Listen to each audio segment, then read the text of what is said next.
Hello student. तो आज हम लोग पढ़ेंगे chapter 17 star and the solar system. तो इस चैप्टर हम लोग पढ़ेंगे मून के बारे में, प्लैनेट्स के बारे में, यूनिवर्स के बारे में, उसके क्या क्या कंपोनेंट्स होते हैं, स्टार्स क्या होते हैं, हमारा सोलर सिस्टम कैसा है, तो इन सब के बारे में पढ़ेंगे। तो हम लोग चैप्टर स्टार्ट करते हैं। We have seen many types of twinkling object in the sky. हम लोगों ने रात में बहुत सारे ट्विंकल करते हुए स्टार्स देखे हैं, उन्हें हम बोलते हैं स्टार। जो ट्विंकल करते हैं, जो ऑब्जेक्ट चमकते हैं, उन्हें हम क्या बोलते हैं? स्टार्स। कुछ ऐसे भी ऑब्जेक्ट होते हैं वो ट्विंकल नहीं करते, वो चमकते नहीं हैं, तो वो क्या होते हैं? प्लैनेट्स। ठीक। स्टार और प्लैनेट्स के अलावा हमारे जो स्काई है उसमें क्या क्या दिखते हैं? सैटेलाइट्स होते हैं, कॉमेट्स होते हैं, एस्ट्रॉइड्स होते हैं, शूटिंग स्टार्स होते हैं। तो the vast space in which includes everything that exist on the earth around it call the universe. तो वास्ट स्पेस जहाँ पर हर एक चीज एग्जिस्ट करती है, अर्थ हो चाहे अर्थ के आसपास की जो चीजें, सब कुछ, वो सब क्या कहलाता है? यूनिवर्स। जो भी हमारे आसपास है, जो अर्थ है, जो भी मून, स्टार्स, ये सारी चीजें किसमें इंक्लूड होती हैं? यूनिवर्स में। यूनिवर्स बहुत वास्ट स्पेस होता है। इसमें क्या आते हैं? सेलेस्टियल और हेवनली बॉडीज आती हैं। वो क्या होती हैं? जैसे कि star, planet, satellite, Meteor, comet, asteroid, ये सब क्या होती हैं? सेलेस्टियल बॉडी या फिर heavenly body. The branch of science which deal with the study of heavenly body is called the astronomy. तो साइंस की वो ब्रांच जिसमें हम इन हेवनली बॉडीज यानी कि स्टार, प्लैनेट, सैटेलाइट्स के बारे में पढ़ते हैं, उन्हें हम क्या बोलते हैं? उस ब्रांच को हम क्या बोलते हैं? एस्ट्रोनॉमी। और जो लोग इस यूनिवर्स के बारे में स्टडी करते हैं, उन्हें हम बोलते हैं एस्ट्रोनॉमर्स। तो फर्स्ट हम सेलेस्टियल बॉडी के बारे में पढ़ेंगे। वो क्या है? सैटेलाइट। ठीक। सैटेलाइट टू टाइप्स की होती है, एक नेचुरल सैटेलाइट और एक आर्टिफिशियल सैटेलाइट। उससे पहले हम जानेंगे कि सैटेलाइट्स क्या होते हैं। The celestial body revolving around the planet is known as satellites. वो सेलेस्टियल बॉडी जो प्लैनेट के चारों तरफ रिवॉल्व करती है, उसे हम क्या बोलते हैं? सैटेलाइट। सैटेलाइट्स टू टाइप की होती हैं, नेचुरल और आर्टिफिशियल। नेचुरल सैटेलाइट जो नेचर ने बनाई है, और आर्टिफिशियल जो ह्यूमन मेड सैटेलाइट होती है, उन्हें हम क्या बोलते हैं?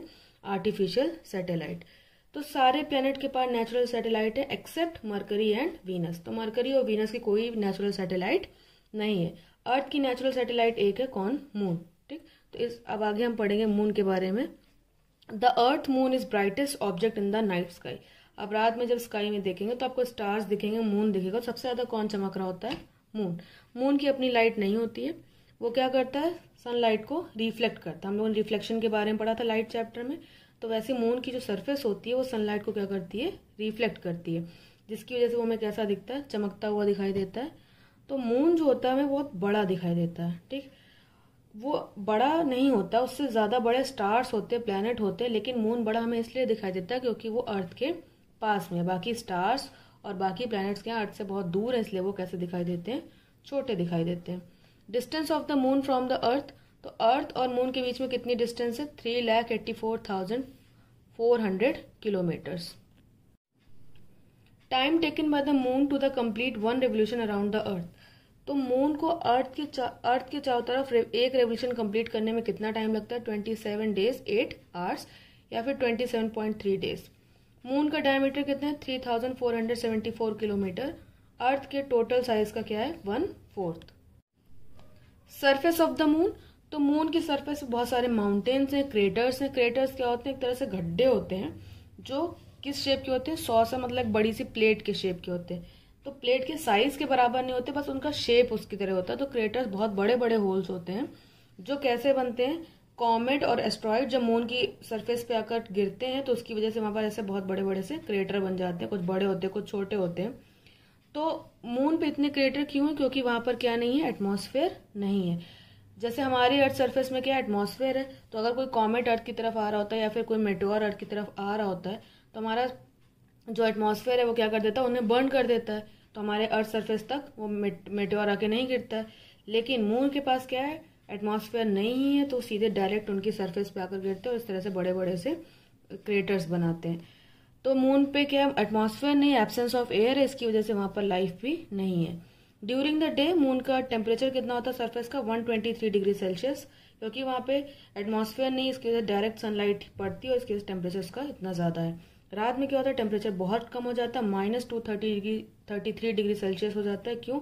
क्योंकि उसमें जैसे अर्थ की जो एटमॉस्फेयर वो क्या करता है? अर्थ की हीट को रात में रिलीज नहीं होने देता, वो अर्थ की हीट अर्थ सरफेस पे बनी रहती है, इसकी वजह से यहाँ पर टेम्परेचर कुछ कम तो हो जाता है दिन के बजाय, लेकिन बहुत कम नहीं हो पाता। लेकिन मून में एटमॉस्फेयर नहीं है, इसकी वजह से उसकी जो हीट होती है वो सारी की सारी रिलीज हो जाती है स्पेस में, और वहां पर रात में बहुत ठंड पड़ जाती है। 2 साइड्स ऑफ द मून, तो मून की 2 साइड होती है, बट हमें मून की हमेशा एक ही साइड दिखाई देती। क्यों? क्योंकि मून जो अपनी एक्सिस पे रोटेट हो रहा है और जो मून का रेवोल्यूशन टाइम स्पीड है वो दोनों क्या बिल्कुल सेम है, इसकी वजह से मून की हमें केवल एक ही साइड दिखाई देती, दूसरी साइड हमें मून की नहीं दिखती अर्थ से। ठीक है, तो वो सरफेस या वो साइड जो हमें अर्थ से दिखाई देती मून की, उसे हम बोलते हैं नियर साइड, और जो उसकी अपोजिट साइड है उसे हम क्या बोलते हैं? फार साइड। तो यहाँ पर कुछ फैक्ट दिए हैं मून के बारे में। तो मून में सबसे बड़ा जो क्रेटर है वो साउथ पोल एटिकन बेसिन क्रेटर है, जिसका डायमीटर 2240 किलोमीटर है और उसकी डेप्थ क्या है? 13 किलोमीटर। उसके अलावा मून का एक हाईएस्ट माउंटेन रेंज है एपनेनिस, जो माउंट एवरेस्ट के बराबर है। और सितंबर 24, 2009 को जो इसरो, जो हमारा स्पेस एजेंसी है, इंडियन स्पेस रिसर्च ऑर्गेनाइजेशन, यहाँ से पहला चंद्रयान-1 एक ये लूनर मिशन है जो यहाँ से क्या किया गया था? मून पर भेजा गया था, ताकि हम वहाँ पे पता कर सके कि मून पे की सरफेस पे वाटर है कि नहीं है, वहाँ पे लाइफ है कि नहीं है, इसलिए। फिर नेक्स्ट है फेजेस ऑफ द मून। तो मून जब अर्थ की चारों तरफ रिवॉल्व करता है, ठीक है, तो वो अर्थ भी क्या करी? सन के चारों तरफ रिवॉल्व करी। जैसे ये सन है, अर्थ क्या करी? सन के चारों तरफ रिवॉल्व कर रही है। वैसे मून क्या कर रहा है? अर्थ के चारों तरफ रिवॉल्व कर रहा है। तो कभी मून की सरफेस पे सन की लाइट पड़ती है, कभी नहीं पड़ती, उसकी पोजीशन चेंज होती रहती है। इस वजह से हमें उसका साइज भी चेंज दिखाई देता है। कभी हमें मून दिखता ही नहीं है रात में, कभी हमें फुल मून दिखता है, कभी हाफ दिखता है। तो ये जो डे टू डे चेंजेस होते हैं मून के शेप में, इन्हें हम क्या बोलते हैं? Phases of the moon. तो अब हम पढ़ेंगे कि मून स्काई में डे टू डे कैसे उसका शेप चेंज हो रहा है, क्या चीज हो रही है, फेजेस के बारे में पढ़ेंगे। फर्स्ट होता है new moon. When the moon is in between the earth and the sun, then the side of the moon lit by the sun is away from the earth and the side of the moon which is toward the earth is dark. In this position we don't see the moon at all. This is called the new moon. तो क्या होता है? जब moon earth और सन के बीच में आ जाता है, ठीक है, उसकी पोजीशन अर्थ और सन के बीच में होती है। जैसे ये है, इधर अर्थ है और इसके बैक साइड मान लीजिए सन है, ठीक। तो सन की लाइट मून के बैक साइड पे पड़ रही है, तो वहां पर वो चमकता है। लेकिन जो साइड अर्थ के सामने है उस साइड पर सन की लाइट नहीं पड़ रही, इसकी वजह से वो कैसा रहता है? डार्क रहता है, और हमें वो दिखाई उस दिन नहीं देता है। अब एक रात ऐसी आएगी, अमावस्या जिसको बोलते हैं, उस दिन हमें मून दिखाई नहीं देता। तो इस पोजीशन को हम क्या बोलते हैं? New moon. और उस मून नाइट को बोलते हैं हम अमावस्या।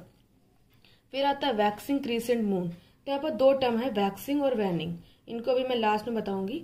तो वैक्सिंग क्रीसेंट मून क्या होता है? फिर जब मून क्या होता है? अब रिवॉल्व कर रहा है, तो रिवॉल्व करते समय थोड़ा सा साइड हो जाता है।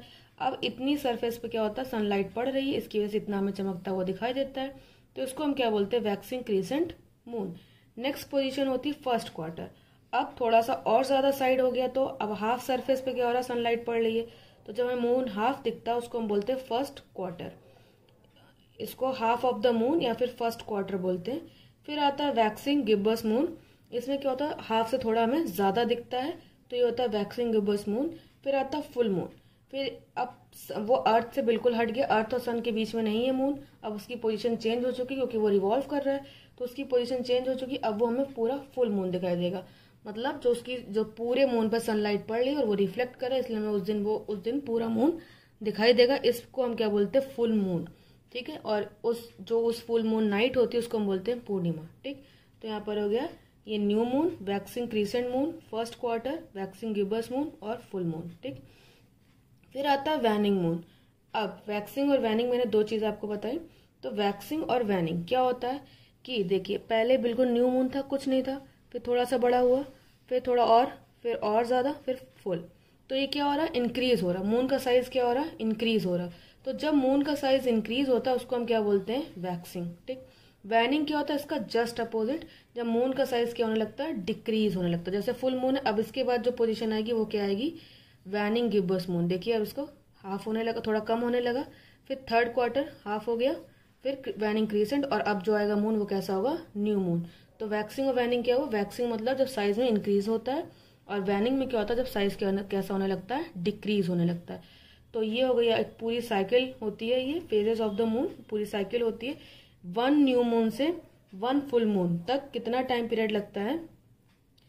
1 न्यू मून से जो नेक्स्ट फुल मून आता है, सॉरी 1 फुल मून से जो नेक्स्ट फुल मून आता है उसको टाइम लगता है 29.5 डेज।